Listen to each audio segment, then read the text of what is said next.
Work can be extremely stressful for some people, and this is especially true for people with bipolar disorder. I'm someone with bipolar disorder.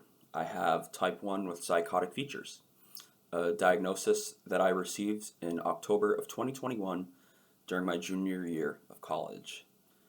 In this video, I want to talk a little bit about my experiences.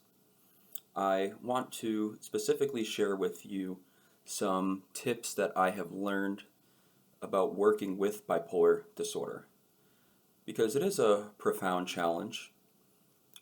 I'll be honest with you, after my 6-month long manic episode, I thought that I would never work again. I thought that my life was over.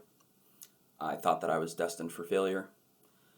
But since December of 2023, something changed. I started taking small steps to improve my life, and I'm now at a place where I'm currently working, and I'm beyond grateful for that. So there's some frightening statistics about work as it relates to bipolar disorder. One of them, which is startling, and this is according to the National Institute of Health, and that is only 40 to 60% of people with bipolar disorder have some type of work. So there's a lot of people with bipolar disorder who struggle to make ends meet because their illness, their sickness renders them incapable of holding a job. And that makes sense, right? Because bipolar is all about massive mood switches. It can affect your attention, it can affect your memory, and of course it can affect your work performance. And in turn, work itself can affect your health.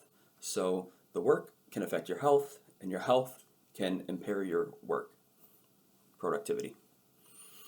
Another statistic is bipolar people, on average, these are for bipolar people who do work, will miss 19 days of work per year.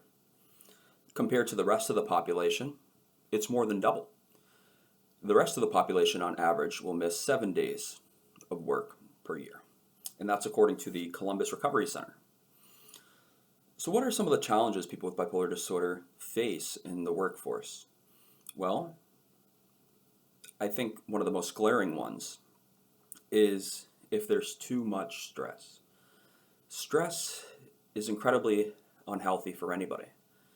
And for people with bipolar disorder, it can be a trigger that can induce mania.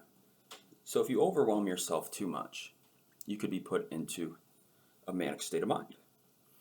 Another challenge people face is inflexible schedules. And the reason that's a challenge is because people with bipolar disorder, when they're working, they might have, say, disruptions in their sleeping patterns. I recently did a video on that, talking about my sleeping patterns. They have to deal with a lot of stigma in the workplace.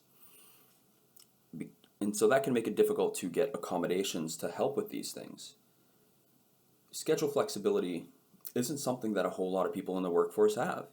And there's a lot of stigma surrounding the illness of bipolar disorders. Lots of people misunderstand it.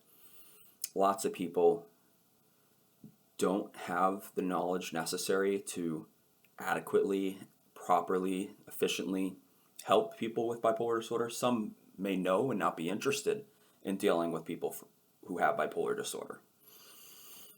So in cases where it's possible, getting accommodations can be an immense help. Being able to have more time off than the average person. But of course, there's no guarantee that you can have that. So I now want to share with you some tips that can help alleviate stressors from work. First, I want to talk about the 2 T's. And those 2 T's are time management and treatment.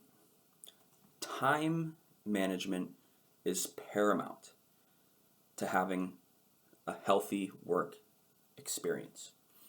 You need to be able to set time aside for yourself. You can't procrastinate and put things off because that can quickly overwhelm you. Your problems and responsibilities can speedily accumulate, And you don't want that to happen. You don't want to overwhelm yourself with more stress than is already necessary. So having good time management skills can be extremely beneficial. The other T, treatment. This is a huge one. There's so many drugs out there that can help people with bipolar disorder, from mood stabilizers to antipsychotics to antidepressants. There's so many medications out there, so even if certain ones don't work for you, don't give up hope, because you'll eventually find some that do work for you. And I can't actually promise that, but in most cases, people eventually find medication that works for them, that empowers them, that bolsters their confidence and provides them with the ability to more efficiently deal with life stressors.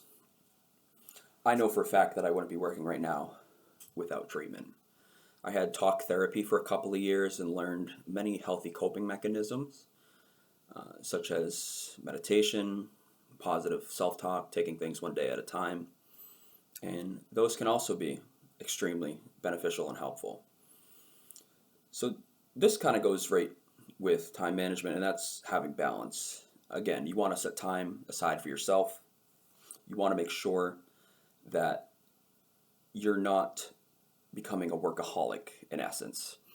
There's so much more to life than work. And of course, work is necessary, but it doesn't need to be the only aspect of your life. It doesn't need to define you in the same way that bipolar doesn't define you. Another thing you can do that will help you combat the stressors of work is having an exercise routine. Exercise has been consistently proven to provide so many mental benefits in addition to the obvious physical benefits. It increases endorphins, it can increase your focus, it can increase your commitment. It produces chemical changes in your body that alleviate stress. So exercising consistently can alleviate your stress. And there's a saying that I really like, and it goes, if the effects of exercise could be prescribed in a bottle, it would be the most effective antidepressant in the world. Again, exercise can be so helpful. Don't underestimate the power and benefits of exercise. One thing that I've done in my 1 month of working so far, I recently started a job. This is my first job in 2 years. The last time I had a job was when I was manic. One thing that's been really helpful to me is I'll call my cousin. So this tip is to call a friend at some point during your shift. I hope that you work at a place, if you do work, that allows you to take breaks. It's highly illegal to not give breaks. I know some places do, and those are certainly not good places for people with bipolar disorder especially. Not good places for anybody, really. If they don't even respect you enough to give you a break from your work, that impairs your life balance. It can overwhelm you with stress. Breaks are so important for anybody. I like to call my cousin and just talk to her about how my day is going, talk to her about her day's going. We get 15 minutes paid break and a 30-minute unpaid lunch break. And so I usually utilize one of those breaks to talk with my cousin. And that alleviates a significant amount of my stress. And it's something I intend to keep doing. My last tip is to develop and maintain healthy routines. This means, eating consistently at certain times of the day, not varying the times that you do to a great degree, having a healthy sleeping experience each night, because lack of sleep is not only going to be a sign of possible mania, but it's just something that makes life so much more difficult for anybody, especially people with bipolar disorder. And if you want to really hamper your productivity, lack of sleep is the way to do it. So having a sleep schedule, going to bed consistently at the same time of night, waking up roughly at the same time in the morning, as long as you can approximate those times and have some degree of consistency, you'll be in a much better place to be productive at work and to not have the stressors of work be detrimental to your health. So those are my tips.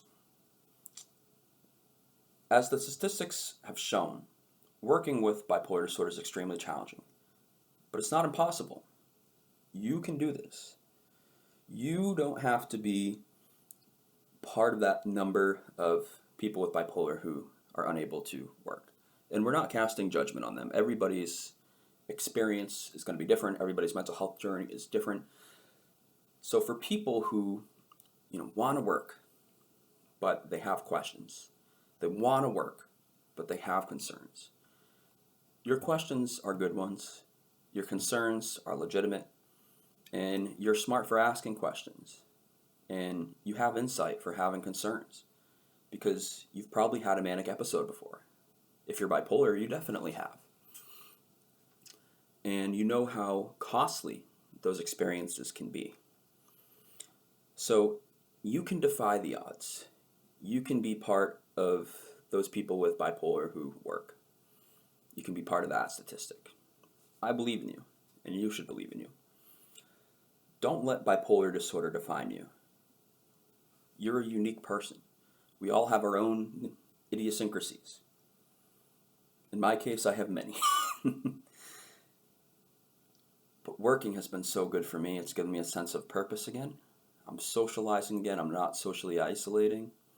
And I would strongly recommend people who are in the process of recovery, if they're feeling up to it, to consider and try out working again or working for the first time. And, of course, monitor your symptoms. Look out for the signs of mania and be an advocate for yourself no matter what. Because at the end of the day, your health is more important than anything.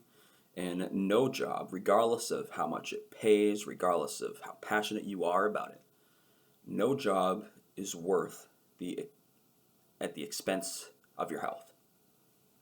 So that's my advice, tips for working a job with bipolar disorder based on my 1 month of experience working thus far. Hope you found this video helpful. Hope you found this video insightful. If you did, please hit that subscribe button if you're new here. And everyone, please punch, kick, smash, stomp, hit that like button so more people can see this video. Thank you so much for watching, everybody. Love, light, and tranquility to all.